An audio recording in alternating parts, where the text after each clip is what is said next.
If there's a specific contrast to be made, it's the difference between Numan's one-of-a-kind voice often capturing a sense of melancholic passion better than ever and all too obvious arrangements from the mid-80s.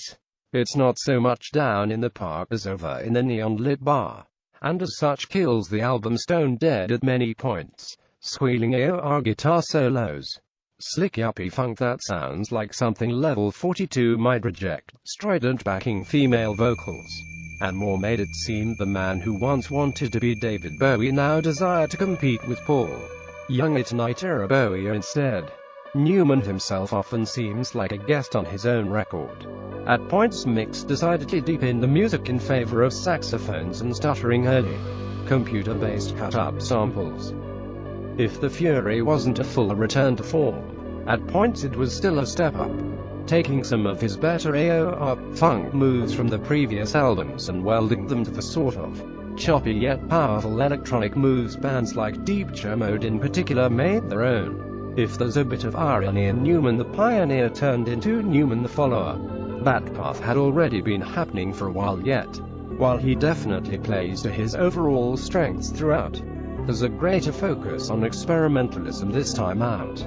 His appreciation of sampling comes fully to the fore here, and at its best is no more or less effective than what near contemporaries like Colorbox and Cabaret Voltaire also attempted at the time.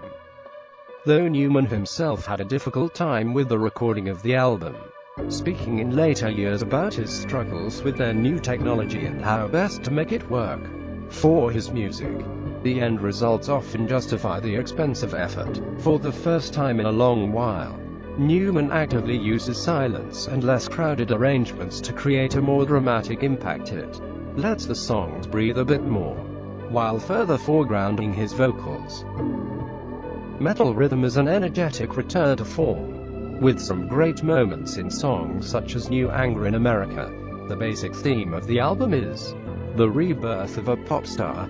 Alas, it would be downhill for a while after this. IRS took cuts from this and several prior albums and cobbled together the patchwork of New Anger, and the slide began in earnest. It was essentially the US version of his Metal Rhythm album, featuring all the 2 tracks from Metal Rhythm and replacing those with 2 tracks from his 1984 release, Berserker. Its disappointing sales led to plans for a second Sharp Plus Numan album being abandoned. However, the electro-jazz pop style of Automatic would influence the general sound of Numan's next solo album, Outland 1991. Numan expressed dissatisfaction with Automatic's lack of promotion on the part of Polydor Records. Outland could almost be described as a concept album, as its songs share common themes and in the case of the tracks Confession and From Russia, infected common musical and lyrical motifs. Indeed, Outland features more overt references to science fiction than any other album Numan has released.